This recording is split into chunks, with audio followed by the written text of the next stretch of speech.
There is a moment before battle when nothing is loud yet. No arrows, no shouting, no clash of steel, just stillness. The air waits, the earth holds its breath, even the wind stops long enough to listen. It's the kind of silence where fear speaks the clearest.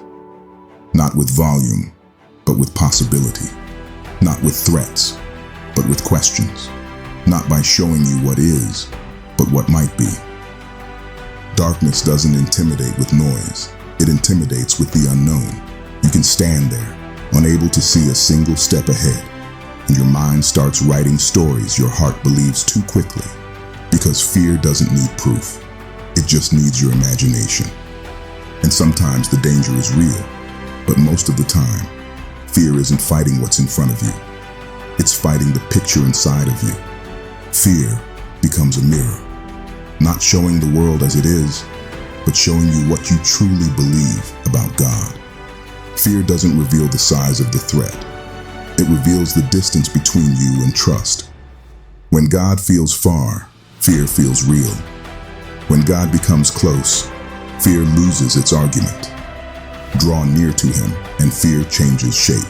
Stay distant, and every shadow grows teeth. This is why a warrior's confidence doesn't begin with strategy, or skill, or strength.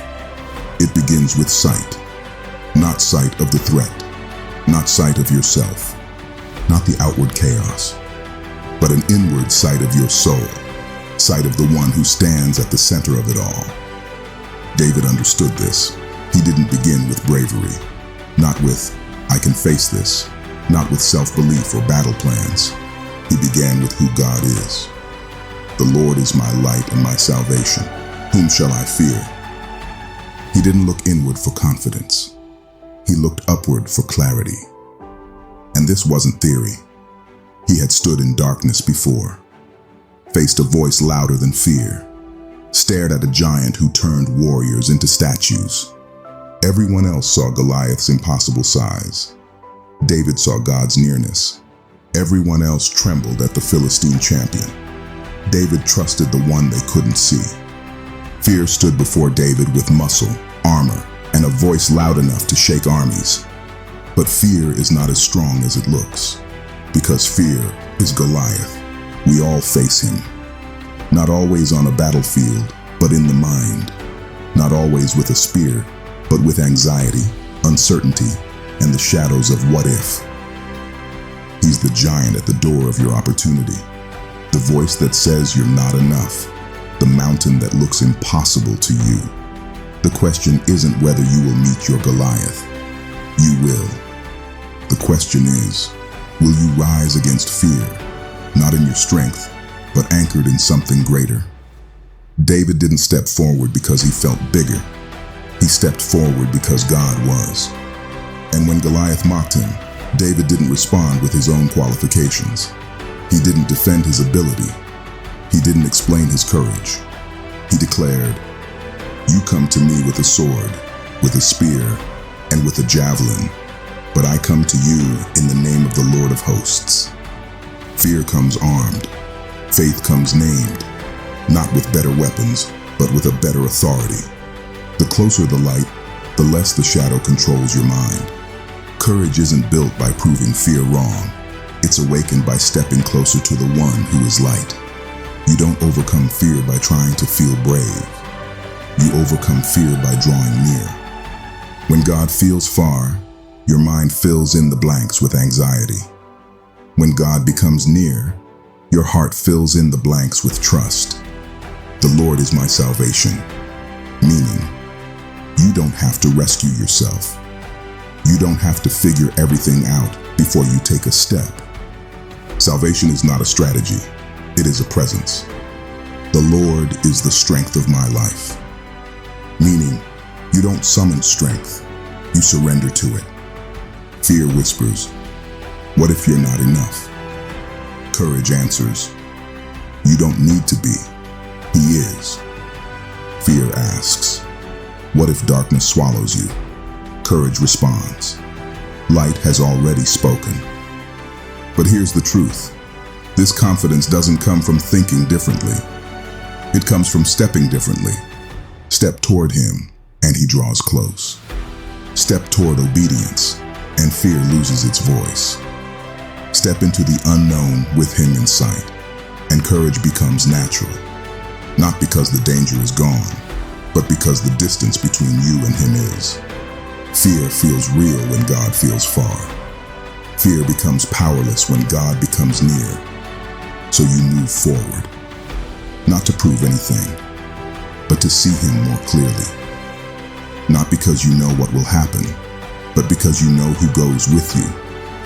Not fearless, just focused. Not confident in yourself, confident in him. The Lord is my light. That is enough to step, enough to stand, enough to breathe in the silence before battle and know. The light is here, salvation is here, strength is here, and fear is only a shadow.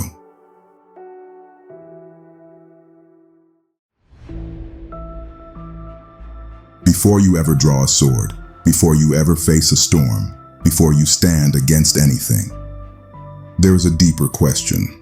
Where does your courage come from? Some people gather strength from victories, others from knowledge, strategy, experience. But there is a courage that does not come from motion at all, a courage born in stillness, a courage found not by preparing to fight, but by learning to behold. David understood this. The shepherd who became king didn't begin with enemies. He didn't begin with threats. He didn't begin by asking for strength. He began with a desire. One thing I have desired of the Lord, that will I seek, that I may dwell in the house of the Lord all the days of my life, to behold the beauty of the Lord. He could have asked for victory. He could have asked for protection, strategy, resources, weapons. Instead, he asked for presence, not success, not clarity, just presence. And what David discovered is what you need to understand. Fear doesn't retreat because you fight harder. Fear retreats because you see God more clearly. Your courage doesn't come from trying to bury fear under effort.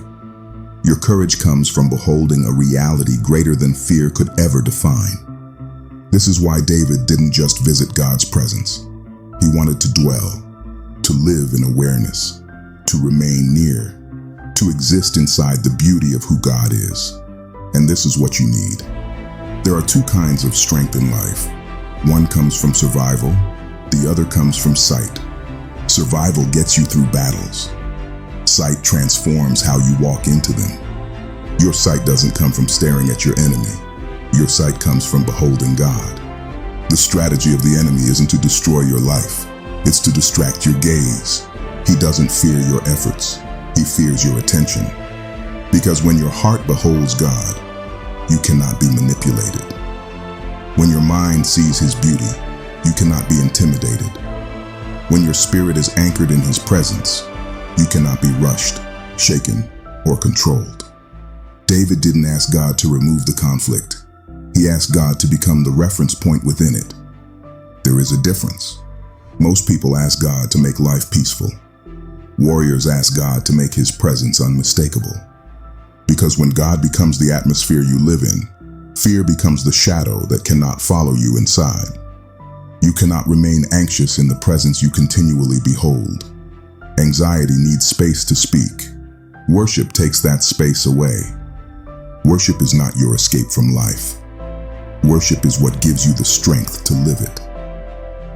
One thing I seek, meaning every other thing bows to this desire. Not a task, not a duty, not an emergency prayer, a seek. Seeking requires pursuit. Seeking requires alignment. Seeking requires priority.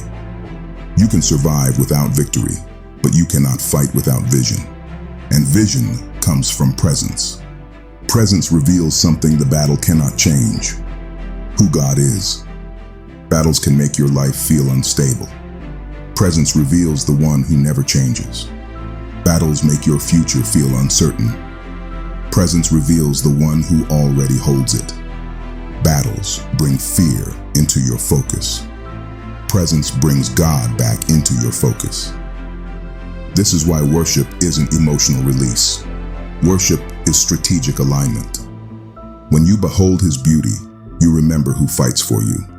You remember who writes your story. You remember who defines your identity. You remember the one the battle must answer to. This is courage born in God's presence. A strength you do not produce, a confidence you do not earn, a peace that does not match the pressure around you. This is the kind of courage that causes people to ask, how are you still standing? How are you still calm? How are you still believing? Because they cannot see the source. They can see the battle, but they cannot see the presence that holds you within it. The enemy doesn't need to defeat you. He just needs to distract you, because distraction disconnects you from presence. And when your heart is disconnected, you're easy to intimidate. But when your heart dwells, when you choose to behold, when you seek one thing above everything, you become unshakable. Not perfect, not untouched, just unshaken. Because you have seen something the battle cannot overpower, the beauty of the Lord.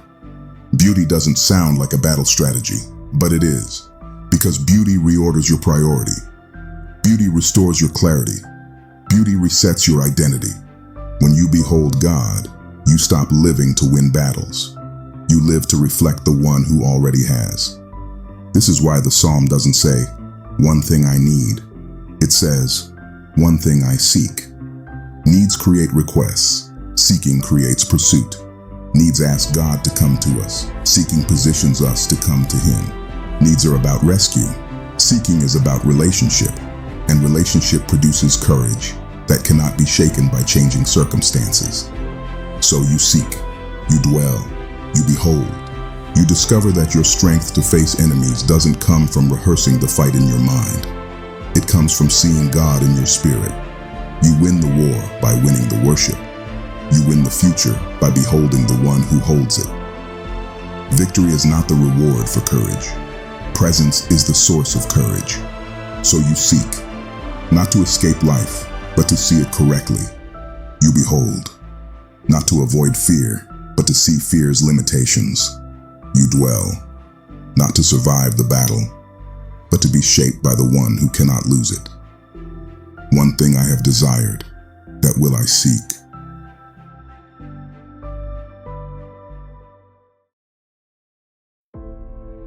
There are battles you don't get to walk away from. Not because you lack faith, not because you weren't prepared, but because escape was never part of the plan. Some enemies don't chase you. They surround you. No open doors. No easy exits. Just pressure on every side. There are seasons where you don't feel like you're facing a problem. You feel enclosed by it. Medical reports on one side, financial strain on another, a relationship fracturing at the foundation, a schedule that's suffocating you, your own thoughts threatening to collapse inward. Not one attack, not one threat, but a siege. This is where your courage isn't loud. It's loyal. Not loyal to your strength, not loyal to your understanding, loyal to God when you don't have room to move. David wrote Psalm 27 from this place. Not from comfort, not from calm, but under pressure, pinned in. He didn't talk about fear as a feeling. He talked about enemies as a reality. Though an army may encamp against me, my heart shall not fear. This isn't metaphor. This is siege language. Armies didn't attack cities immediately. They surrounded them, cut off supplies, waited for surrender. That's how some of your seasons feel. Not explosive, just suffocating. Where the threat isn't what happens next. The threat is how long you can withstand what's happening now. Your confidence in these moments isn't about escape. It's about endurance. Not the endurance of someone strong, but the endurance of someone held. Your confidence isn't a roar from the inside. It's the quiet recognition that you're not standing alone inside the pressure. Because siege warfare had one flaw. You could surround a city, but you could not surround its God. The enemy can trap you, but he cannot trap him. He can apply pressure to your life, but he cannot apply defeat. He can limit your movement, but he cannot limit his presence. That is why confidence can live in your heart, even when you have no options left. Because your confidence isn't based on strategy, it's based on spirit. David doesn't say, when they leave, I will be confident. He doesn't say, when it gets better, then my heart won't fear. He says, though war may rise against me, in this I will be confident. In this, right here, in your pressure, in your siege, in your uncertainty. Confidence is not a response to relief. It is an anchor in reality. Because when the enemy rises around you, you learn a truth you can't learn in peace. Your strength does not come from you standing in the battle. Your strength comes from the one surrounding you in the battle. This is why Scripture says, as the mountains surround Jerusalem, so the Lord surrounds his people. The enemy surrounds you. God surrounds the enemy. This is why you can be pressed, but not collapsed, cornered, but not consumed, surrounded yet still secure. Not because you don't feel the pressure, but because heaven isn't pressured by what's pressuring you. Your confidence is not boldness before battle. It's loyalty during siege. It's a heart that stays with God when there's nowhere else to go. Anyone can worship when walls fall. Faith worships when walls stand, closing in on you. Your confidence doesn't ask for a way out. Your confidence remembers who is already in. Your confidence doesn't ask, how will this end? Your confidence declares, he will sustain me until it does. Your confidence doesn't look for escape first. It looks for presence. Some victories are not experienced in movement. They are experienced in endurance. Sometimes God protects you by hiding you in himself, not by removing the enemy from around you. Sometimes his deliverance is not an exit, but a fortress. Not a miracle that ends the war, but a presence that denies the enemy ownership of your heart while the war continues. Think about Shadrach, Meshach, and Abednego, the three young men who faced Nebuchadnezzar's furnace. They didn't get rescued from the fire. They got accompanied through it. The king demanded conformity. They chose conviction. And when the flames roared 7 times hotter, they weren't alone in the heat. The fourth figure walked with them, not before the trial, not after the trial, during the trial. That's confidence during siege, not escape, companionship. So if you feel enclosed, if your pressure is real, if your walls are closing in, if your siege is tightening, your strength is not found in finding a way out. Your strength is found in trusting the one who has already surrounded what surrounds you. You are not waiting for the enemy to move. You are waiting for God to reveal what he has already secured. Confidence isn't noise, it's recognition. Recognition that the one within you is greater than what encamps around you. In this, I will be confident. Not because escape is visible, not because resolution is near, not because the battle is predictable, but because God is not pressured. God is not surrounded. God is not threatened by what threatens you. Let the army rise around you. Let your walls shake. Let your siege tighten. Just make sure your confidence does not move, not 1 inch.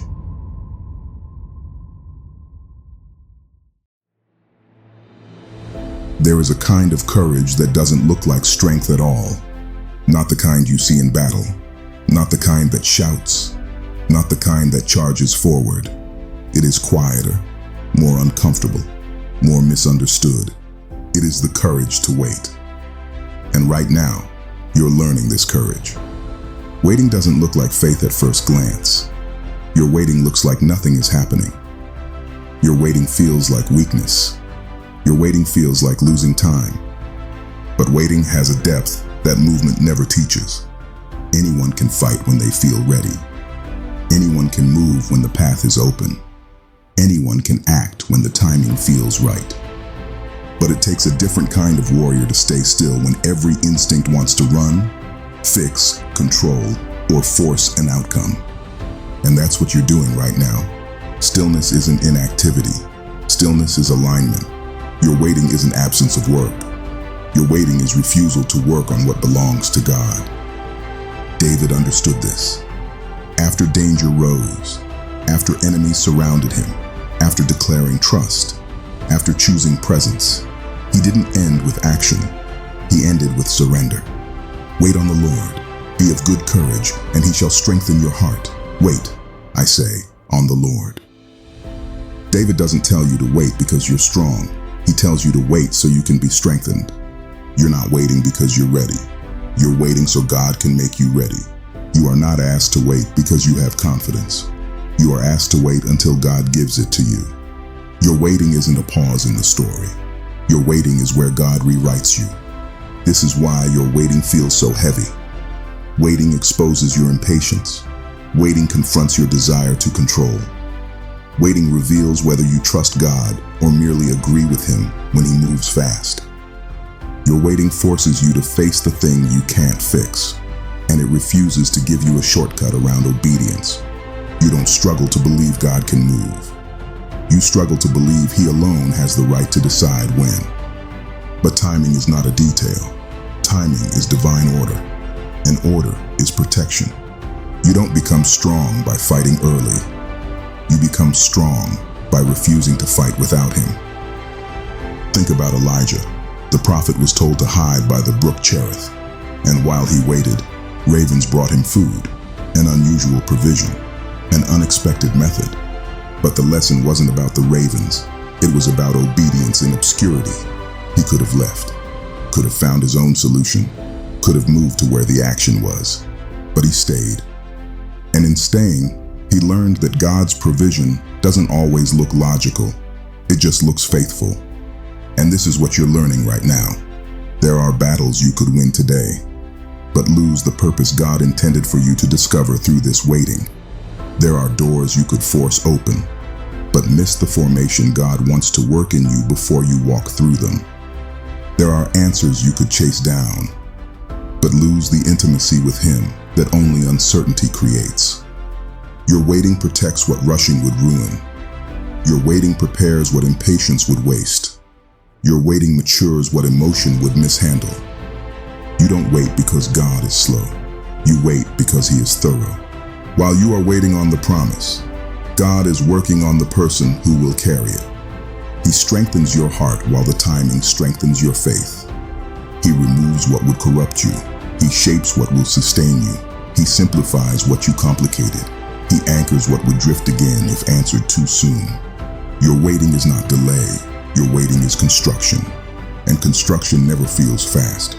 This is why David says, be of good courage. Not be patient, not try harder to accept it, not just hold on. He connects your waiting with courage, because your waiting is warfare. Your waiting is trust in motion. Your waiting is resistance against fear-driven decisions. Your waiting is the declaration, I refuse to pick up what God has not assigned to my hands. You can swing a sword too early. You can step into a season too soon. You can carry a burden that wasn't yours to fix. But your waiting hands are protected hands. Your waiting hands let God place the right battle, the right timing, and the right outcome into them. Your waiting doesn't minimize your responsibility. It clarifies your assignment. You are not responsible for the timing, only your response to it. You are not responsible for the outcome, only your obedience in the process. You are not responsible to rush, only to remain. Your waiting is not stillness without purpose. Your waiting is purpose without panic. So wait, not passively, not hopelessly, not anxiously. Wait as someone who knows the one you are waiting on. Wait with expectation. Wait with surrender. Wait with courage. Let God strengthen your heart instead of you trying to strengthen your outcome. Let him build you so deeply that when the answer arrives, you don't cling to it. You steward it. Let him form you so thoroughly that when the door opens, you're not desperate, you're ready. Let him shape you so completely that when the battle comes, you don't rush ahead. You move in rhythm with him. David doesn't repeat himself by accident. He says, wait. Because waiting isn't something you do once. Waiting is a posture you enter again and again until your heart learns that God's timing is not only trustworthy, it is best. And when you finally move, you'll move differently. Not from urgency, but from authority. Not from desperation, but from alignment.